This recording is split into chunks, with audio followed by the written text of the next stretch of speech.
Thank you, Father, for the word that we are to receive, which is your word. Please open our minds to the message that you want us to receive today. In Jesus Christ's name, amen. So we're up to chapter 18, Sodom and Gomorrah, the three visitors. The Lord appeared to Abraham, and I don't know if you remember, Abraham was renamed. His name was Abram. Abraham near the great trees of Mamre while he was sitting at the entrance to his tent in the heat of the day. Abraham looked up and saw three men standing nearby. When he saw them, he hurried from the entrance of his tent to meet them and bowed low to the ground.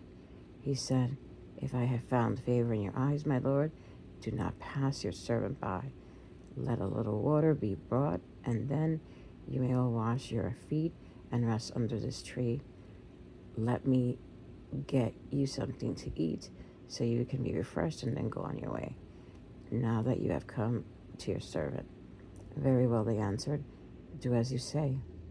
As Abraham hurried into the tent to Sarah, "Quick," he said, "get three Sarahs, no, get three seahs of the finest flour and knead it and bake some bread." Then he ran to the herd and selected a choice tender calf and gave it to a servant who hurried to prepare it. He then brought some curds and milk and the calf that had been prepared and set these before them. While they ate, he stood near them under a tree. "Where is your wife Sarah?" they asked. "There in the tent," he said. Then one of them said, "I will surely return to you about this time next year, and Sarah your wife will have a son." Now Sarah was listening at the entrance to the tent, which was behind him. Abraham and Sarah were already very old, and Sarah was past the age of childbearing. So Sarah laughed to herself as she thought, "After I was worn out, and my Lord is old, will I now have this pleasure?" Then the Lord said to Abraham, "Why did Sarah laugh and say, 'Will I really have a child now that I am old?' Is anything too hard for the Lord? I will return to you at the appointed time next year, and Sarah will have a son." Sarah was afraid, so she lied and said, "I did not laugh." But he said, "Yes, you did laugh." Abraham pleads for Sodom. When the men got up to leave, they looked down and toward Sodom. Abraham walked along with them to see them on their way. Then the Lord said, Shall I hide from Abraham what I am about to do? Abraham will surely become a great and powerful nation, and all nations on earth will be blessed through him. For I have chosen him so that he will direct his children and his household after him to keep the way of the Lord by doing what is right and just, so that the Lord will bring about for Abraham what he has promised him. And then the Lord said, "The outcry against Sodom and Gomorrah is so great, and their sin is so grievous, that I will go down and see if what they have done is as bad as the outcry that will have reached me. If not, I will know." The men turned away and went toward Sodom, and Abraham remained standing before the Lord. Then Abraham approached him and said, Will you sweep away the righteousness? Will you sweep away the righteous and the wicked? What if there are filthy, righteous people in the city? Will you really sweep it away and not spare the righteous people in the city? Will you really sweep it away and not spare? Will you really sweep it away and not spare the place for the sake of the filthy, righteous people in it? Far be it from you to do such a thing, to kill the righteous and the wicked, treating the righteous and the wicked alike.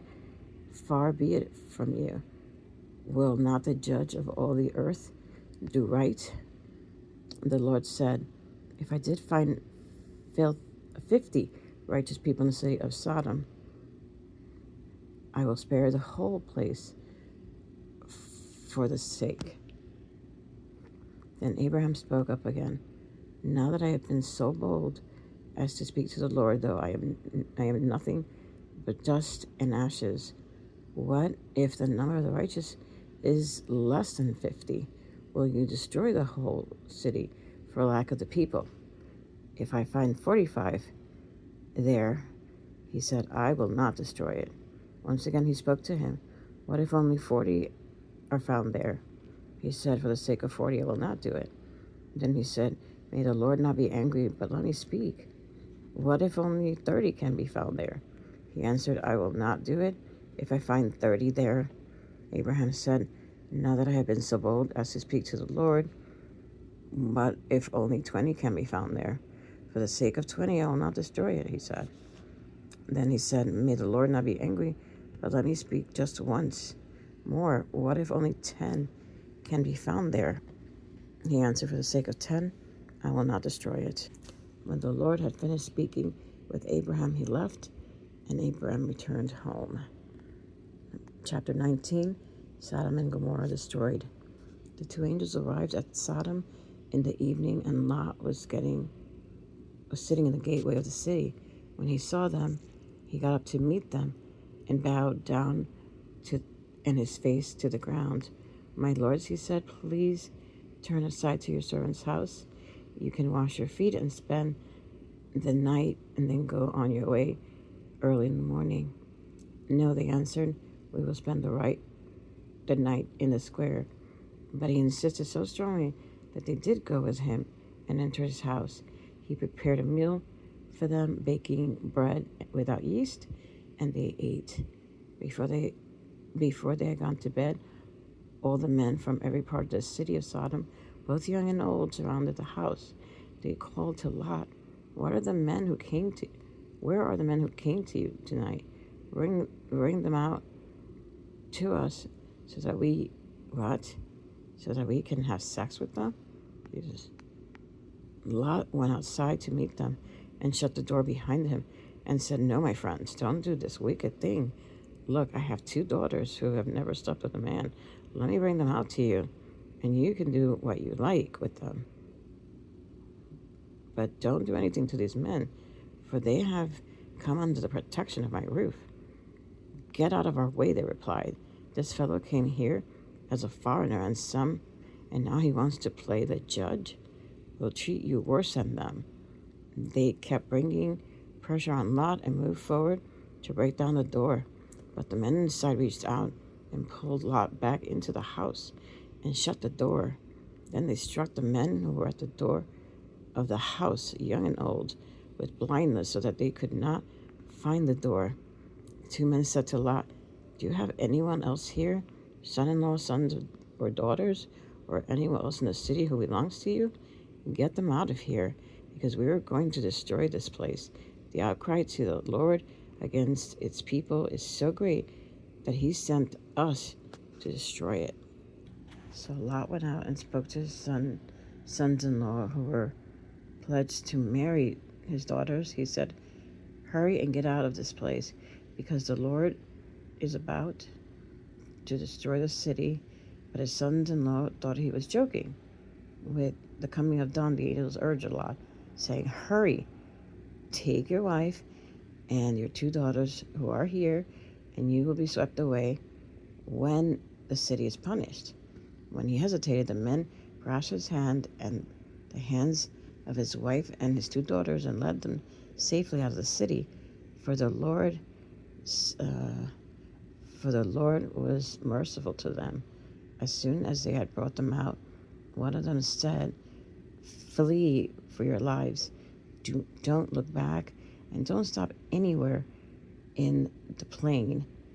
Flee to the mountains, or you will be swept away. But Lot said to them, no, my lords, please, for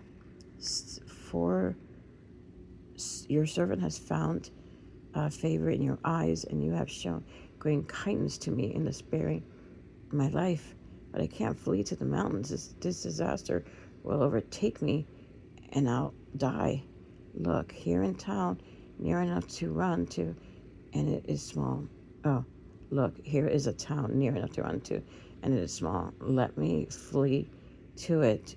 It is very smart, isn't it? Then my life will be spared.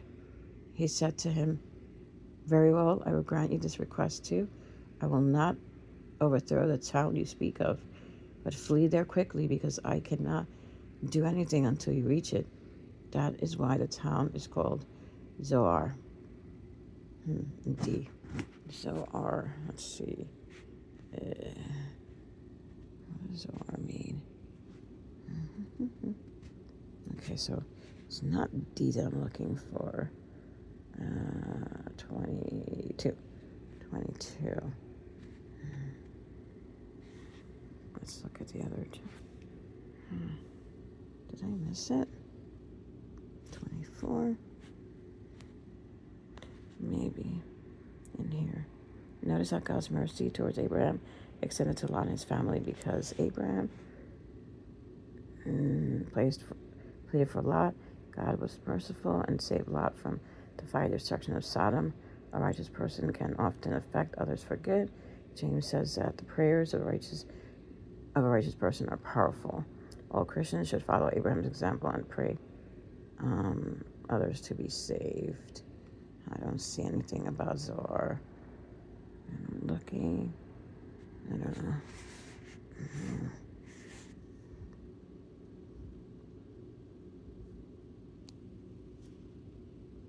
Nope, I don't see anything about Zoar. I don't know. Okay.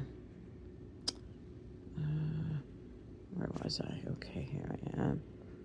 By the time Lot reached Zoar, the sun had risen over the land. Then the Lord rained down burning sulfur on Sodom and Gomorrah from the Lord out of the heavens. Then he overthrew those cities and the entire plain, destroying all those living in the cities and also the vegetation in the land.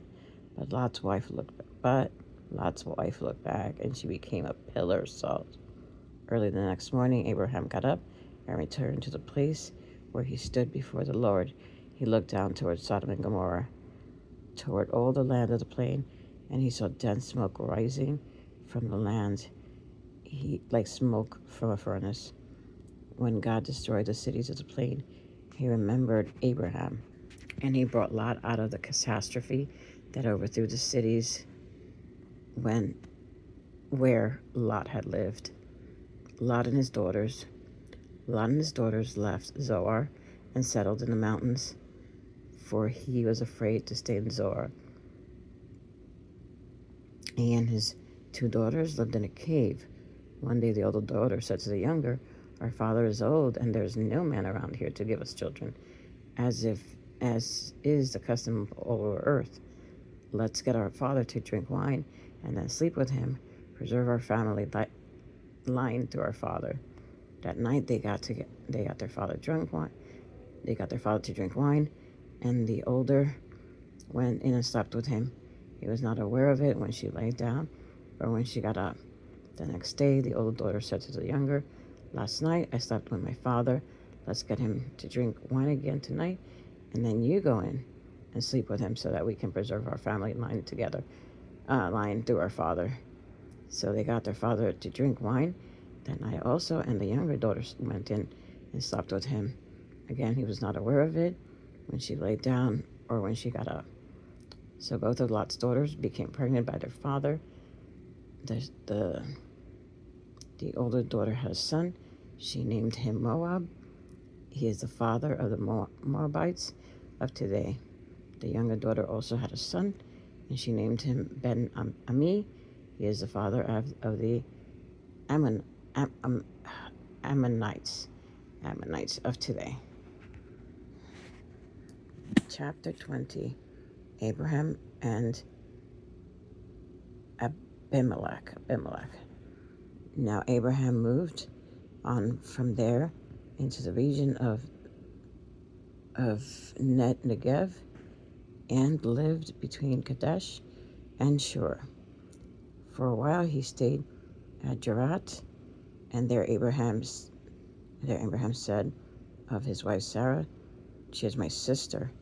Then Abimelech, king of Gerar, sent for Sarah and took her. But God came to Abimelech in a dream one night and said to him, "You are as good as dead because of the woman you have taken. She is married. She is a married woman. Now Abimelech had not gone near her. Now Abimelech had not gone near her. So he said, Lord, will you destroy an innocent nation? Did he not say to me, she's my sister? And didn't she also say he's my brother? I have done this with a clear conscience and clear hands.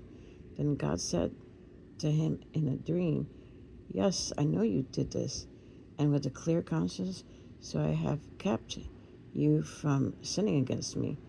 That is why I did not let you touch her. Now return the man's wife, for he is a prophet, and did not let you touch her. Wait, for he is a prophet, and he will pray for you, and you will live. But if you do not return her, you may be sure that you and all who belong to you will die. Early the next morning, Abimelech summoned all his officials, and when he told them all that had happened, they were very much afraid. Then Abimelech called Abraham in and said, what have you done to us? How have I wronged you that you have brought such great guilt upon me and my kingdom? You have done things to me that should never be done. And Abimelech asked Abraham, what was your reason for doing this? Abraham replied, I said to myself, there is surely no fear of God in this place, and they will kill me because of my wife. Besides, she really is my sister, the daughter of my father, though not of my mother. And she became my wife. And when God had me wander from my father's household, I said to her, this is how you can show your love to me. Everywhere we go, say of me, he is my brother. Then Abimelech brought sheep and cattle and male and female slaves and gave them to Abraham, and he returned Sarah to his wife. And Abimelech said, my land is before you, live wherever you like. To Sarah he said, I'm giving your brother a household, 1,000 shekels of silver. This is to cover the offense against you before all who are with you. You are completely vindicated. Then Abraham prayed to God, and God healed Abimelech, his wife, and his female slaves, so they could have children again. For the Lord had kept all the women in Abimelech's household from conceiving because of Abraham's wife, Sarah. Chapter 21. Birth and near sacrifice of Isaac. The birth of Isaac. Now the Lord was gracious to Sarah, as he had said, and the Lord did for Sarah what he had promised. Sarah became pregnant and bore a son to Abraham in his old age, at the very time God had promised him. Abraham gave the name Isaac to the son Sarah bore him. When his son Isaac was 8 years old, Abraham circumcised him, as God commanded him. Abraham was 100 years old when his son Isaac was born to him. Sarah said, God has brought me laughter, and everyone who hears about this will laugh with me. And she added, who would have said to Abraham that Sarah would nurse children? Yet I have borne him a son in his old age. Hagar and Ishmael sent away. The children grew, and the child grew and was weaned, and on this day Isaac was weaned, and the day Isaac was weaned, Abraham held a great feast. But Sarah saw that the son whom Hagar the Egyptian had born to Abraham was mocking, and said to Abraham, get rid of that slave woman and her son, for that woman's son will never share in the inheritance with my son Isaac. The matter distressed Abraham greatly because it concerned his son. But God said to him, do not be so distressed about the boy and your slave woman. Listen to what Sarah tells you, because it is to Isaac that your offspring will be reckoned. I will make the son of the slave into a nation also, because he is your offspring." Early the next morning, Abraham took some food and a skin of water and gave them to Hagar. He set them on her shoulders and then sent her off with the boy. She went on her way and wandered in the desert of Beersheba. When the water in the skin was gone, she put the boy under one of the bushes. Then she went off and sat down about a bow shot away, for she thought, "I cannot watch the boy die." And as she sat there, she began to sob. God heard the boy crying, and the angel of God called to Hagar from heaven and said to her, "What is the matter, Hagar? Do not be afraid. God has heard the boy crying as he lies there. Lift the boy up and take him by the hand, for I will make him into a great nation." Then God opened her eyes, and she saw a well of water. So she went and filled the skin with water and gave the boy a drink. And God was with the boy. As he grew up, he lived in the desert and became an archer. While he was living in the desert of Paran, his mother got a wife for him from Egypt. The Treaty at Beersheba. At that time, Abimelech and Phicol, the commander of his forces, said to Abraham, "God is with you in everything you do.